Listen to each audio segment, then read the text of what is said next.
Hello and welcome to Global Eye. I'm Parikshit Luthra. The top story we are tracking this week. Pakistan's Election Commission has announced the provisional results following a delay in counting even 10 hours after polls closed.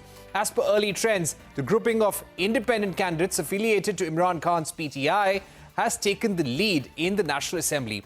Imran Khan is at present in jail over an alleged corruption case. The crackdown on his party began in April 22 after he was removed from power. PML-Nawaz, which is the single largest party so far, emerges as the close second, followed by Bilawal Bhutto's Pakistan People's Party. Despite lagging behind, Nawaz Sharif is upbeat about making a victory speech once the final results are out. Sharif's party has secured victory in the National Assembly seats from Punjab's Lahore. The country's political landscape is largely dominated by three major parties: the Pakistan Muslim League-Nawaz, Pakistan Tehreek-e-Insaf and Pakistan People's Party. The incoming government will have to grapple with formidable challenges that include handling of internal conflicts, a significant economic crisis, and illegal migration. Joining me now to take this discussion forward is Tilak Devasher, author and member of the National Security Advisory Board, and Sharat Sabharwal, former Indian ambassador to Pakistan. Gentlemen, thank you very much for joining us. Mr. Devasher, let me begin by asking you to highlight the atmosphere in which this election in Pakistan is actually taking place. You've seen a series of explosions in Balochistan ahead of the polling. 28 people were killed. Phone services, internet has been suspended. What are the forces at play right now? Thank you. Thank you for having me on your show. You see, in the run-up to the elections, this is probably one of the most lackluster atmosphere in terms of atmosphere elections in Pakistan. Pakistani elections are very colorful, full of song and dance and jalsas, jaluses and all kinds of things. This time the campaigning was very lackluster. That's the first thing that strikes you about these elections. Second, yes, there has been violence, but violence in KPK and Balochistan, which has, in any case, these two provinces have been rocked by violence during the last year or year and a half. In fact, 90% of all the violent incidents have taken place in these two provinces. So violence is something which is, endemic to these two provinces. But yes, in the run-up to the elections too, these incidents which you talked about, and there was an incident, I think even yesterday there was an incident at the time of voting. There has also been violent incident today when some protesters had protested against in one particular constituency in Shangla. The police opened fire and between 2 to 4 people have died. So this election is marred. And you're right, the mobile and internet services were put off 1 minute before the election process began, citing security concerns. And they remained off for a long time, which again mars the transparency and independence of the elections. So all these things put together, lackluster election, violence, putting off the internet and mobile services, all leads to the conclusion that the elections were not very transparent, neither free nor fair, which in any case Pakistan is difficult to accept, that elections will be free and fair. But all these things add up to that. Right. Important points there. Let me go across to Ambassador Sabharwal. Ambassador Sabharwal, we are looking at early leads for independent candidates affiliated to Imran Khan. What do these leads really mean? Because the popular party or the popular candidate in this election was Nawaz Sharif. The fact that the independents who are backed by Imran Khan, who are close to the PTI, are doing well, has come as a surprise to many election observers. Well, it came as a surprise only because too many people had convinced themselves that this election was fixed to the extent of, everything had been tied up to bring PML-N to power, and that Nawaz Sharif would become Prime Minister the 4th time. That is not happening. That doesn't seem to be happening unless, something happens now, which enables those kind of outcomes. So therefore, it came as a surprise. But if you look at it on another plane, it is not a surprise because Imran Khan's popularity hadn't gone down. He had gained significantly in popularity after he was ousted from power. There was no indication that popularity had gone down. In fact, 1 or 2 polls that came out last month showed his popularity rating as about 60% or so. The only question was whether his supporters would, get discouraged and stay back home on the election day, polling day, or would they come out in large numbers? It seems that they came out in large numbers to vote for him. It is also some kind of endorsement of the anti-army stance that he had taken. So taking all those things together, you have these large number of independents. In fact, last night, when TV channels started showing the results, initial results, in too many constituencies, the independents were leading. Then, of course, there was a delay in releasing the results, a long delay. And now they are being released, and the picture seems to be changing a little bit in favor of PML-N and PPP together constituting more than half. And the number of independents staying below the halfway mark so far, for the results that I have seen on popular TV channels in Pakistan. So that is the situation. Right. Mr. Devasher, coming back to you, considering a scenario where the candidates who belong to the PTI but fighting independently are able to secure a majority in this election, how challenging would it be for them to form a government in the current volatile political and security environment in Pakistan? I think it will be very difficult. You see, as independents, they're not bound by party discipline. So they can be persuaded to join either the PML-N or the PPP as the establishment wants them to cobble up a government. So for them to maintain their independence and to sort of continue and then to come together to form a government, I think it's going to be very, very difficult and challenging for them. A much more likely scenario will be that some or many of them, as required, will join either the PPP or the PML-N, and they will cobble together a government together with the MQM and with the other parties. By themselves, because right now the independents don't have a majority on their own in any case. They will also need the support of either the PPP or the PML-N. And, to bargain for their support, they will say, you join us instead. So, basically things are up for grabs. It's not very clear. I think the situation will become clearer, maybe by tomorrow. But two other points that I would like to make. Because the PTI is no longer contesting under a symbol and not contesting as a party, they will not be eligible to get a share of the women's vote seats, which are 16 number. Those will get shared between the PML-N and the PPP, further boosting their tally. Second, this vote which has come to Imran Khan, I don't think so. It is based on his performance as Prime Minister for 3.5 years. It is really a sympathy vote, for his being incarcerated, and especially in the last 1 week. He was given 3 successive sentences for 10 years, 14 years, and 7 years in 3 different cases.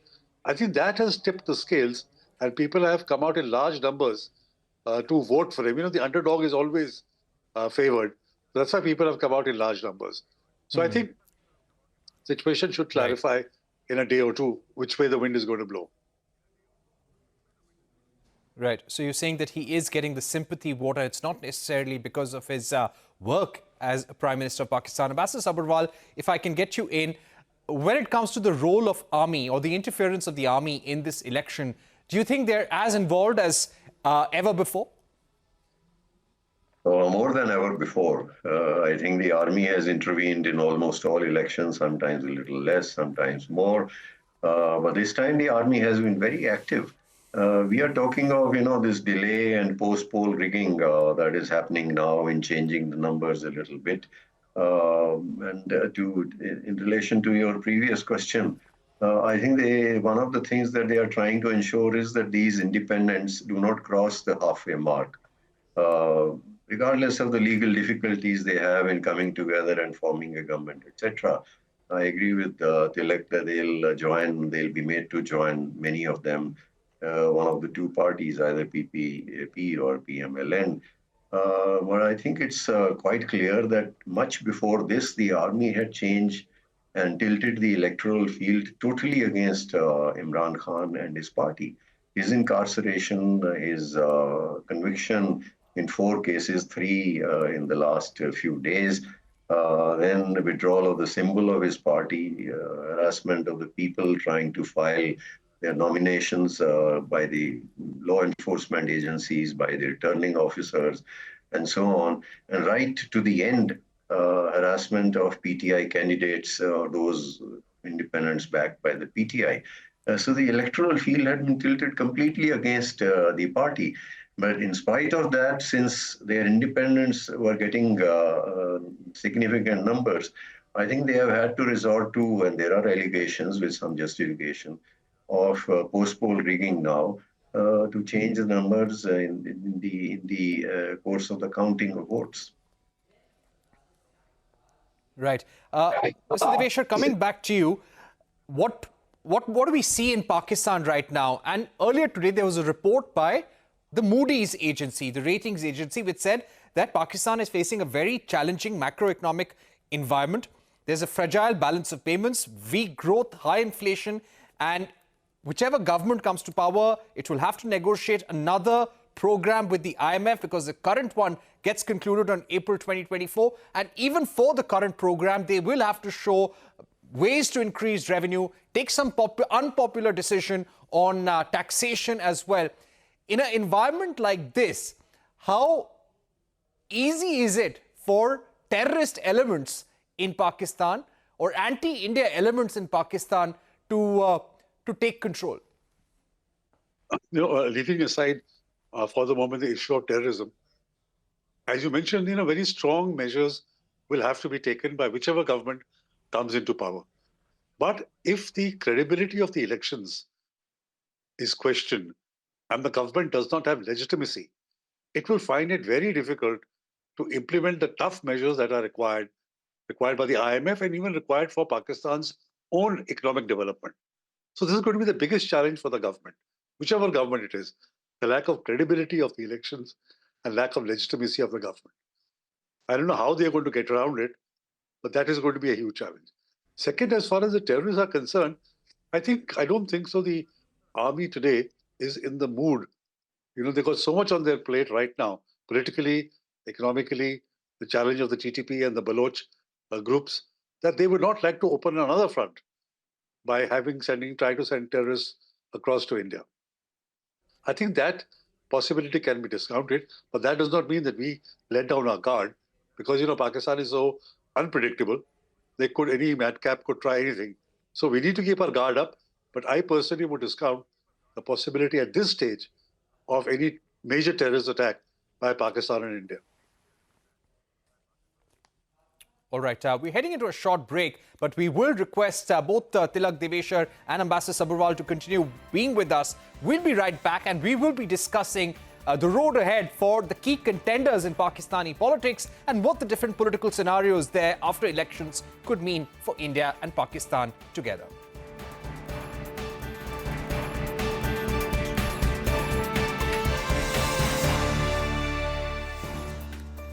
Welcome back. You are watching Global Eye. We are discussing the political outcomes in Pakistan, the elections that have taken place and what it means for India-Pakistan relations. We're joined by Tilak Devasher, author and member of the National Security Advisory Board, somebody who is an authority on Pakistan and India ties. Also, Sharat Sabharwal, former Indian ambassador to Pakistan. Gentlemen, thank you once again for being with us. Ambassador Sabharwal, if I were to ask you about Imran Khan specifically, what does this election mean for him? Currently, the charges that he faces could make him face at least 10 years in jail.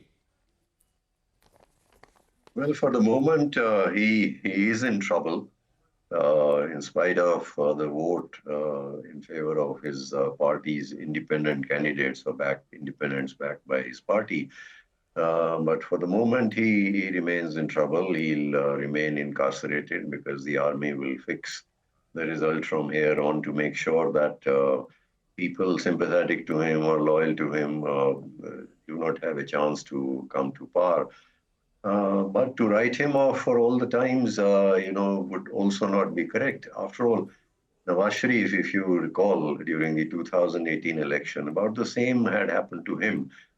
He was incarcerated, he was convicted in 2 cases, disqualified from holding public office. Eventually, he went into exile But then things changed, and the army brought him back to the extent that he was being presented as a favorite of the army candidate they would like to see as prime minister. So things could turn around for him, but in the short run, I don't see things improving. In the short run, you don't see things improving for him. Mr. Devasher, when it comes to Nawaz Sharif, when it comes to Bilawal Bhutto, Imran Khan, who do you think would probably seek best relations with India? Now, this has been an issue over decades. We don't really have any bilateral relationship with Pakistan because of the slew of terror attacks that have taken place over the years and complete lack of action by Pakistan government against terrorists on their soil. Do you think any of these leaders would like to restore relations with India? I don't think so that any of the political leadership in Pakistan has had an independent foreign policy. The army is always looking over their shoulder, and the army dictates what exactly is the status and level of the relationship with India. Nawaz Sharif has this to his favor, that as a businessman, he is keen to establish trade. He has in the past also, and he will try and do so now. But unless and until, you see, initially when he came back from London, he sounded very conciliatory about relationship with neighbors, especially India.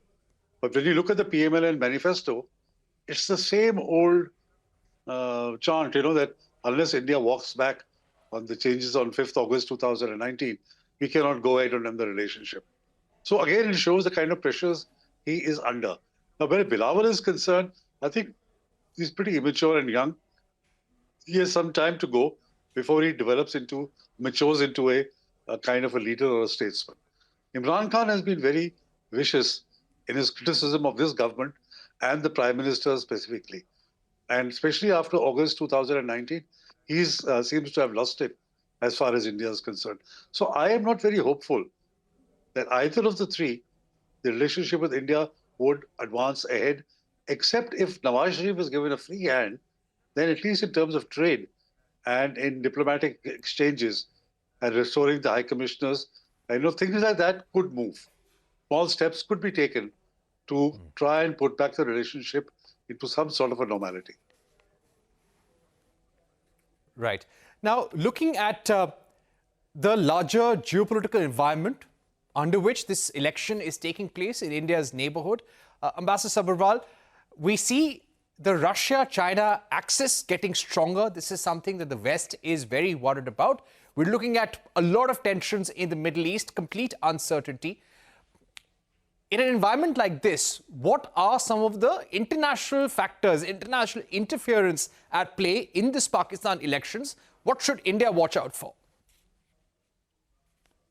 Well, I wouldn't say any significant international interference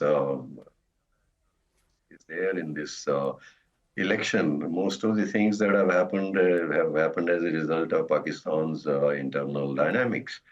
You've seen the Americans, they have been talking of free and fair elections, that kind of noise they have made repeatedly. But we also know that the Biden administration is not very well disposed towards Imran Khan. He, after his ouster, he had spoken of a conspiracy by the Americans along with Bajwa, former army chief, to oust him from power. He tried to cozy up to Russia. Was with China, any Pakistani leader would try and maintain a close relationship with China. So they are not very well disposed towards him, and I don't think beyond making those noises, they would go strongly against any attempts to keep Imran Khan or people sympathetic to him out of power. That would largely be the approach of the other Western countries who would follow the American lead. Aside from making noises, you will have from here and there human rights organizations, democracy organizations, etc. But beyond that, nothing. What is important is that for Pakistan itself, what does it mean? It's become increasingly irrelevant, at least constructively, to the region. Nothing constructive to contribute to the region. A fraught relationship with India, relationship with the Afghan Taliban close to a very dangerous turn, had a clash with the Iranians, subdued for the time being, but things could blow up again. So in that sense, Pakistan needs to have a strong government, build political consensus to deal with all these problems, its internal problems and external issues. And this election, giving it to them. Right. My final question to Mr. Devasher. Mr. Devasher, a lot has been said about China's indirect role in the crisis in the Middle East. What's happening in the Red Sea in terms of Houthi attacks on merchant vessels linked to Israel as well. An unstable Pakistan. Do you feel that China would like to leverage this situation to its advantage? Is there something in terms of security, the situation in Pakistan, that India needs to watch out for? I think China would be as concerned about instability in Pakistan as anyone else. After all, they're the ones who've put about $22 billion investments in this China-Pakistan economic corridor. And as it is, they know that the investment is not very good because they're not getting anything in return. Pakistan's inability to pay. Still, they would not like to say instability because of their soft underbelly, which is Xinjiang, the problem they have with the Uyghurs. They would like stability in Pakistan. And sort of, as far as we are concerned, as I had mentioned earlier, I don't think so at this stage. With so many fronts open up for the Pakistan army, that they would try and do something. Of course, you can't forget that in the past, Pakistan has always sought to divert attention from domestic troubles by trying to meddle around with India. But I think today the situation is different. They've got too many fronts. The economic situation is really bad. So I don't see them doing that. Right. It was a pleasure talking to both Mr. Tilak Devasher and Ambassador Sabharwal about the election in Pakistan. Interesting times, an interesting political battle to watch out there. But of course, instability in India's neighborhood is never good. We'll wait for the outcome and see what the larger picture is. Thank you very much, gentlemen, for joining us on the program. With that, we come to the end of Global Eye. Thank you for watching. Goodbye.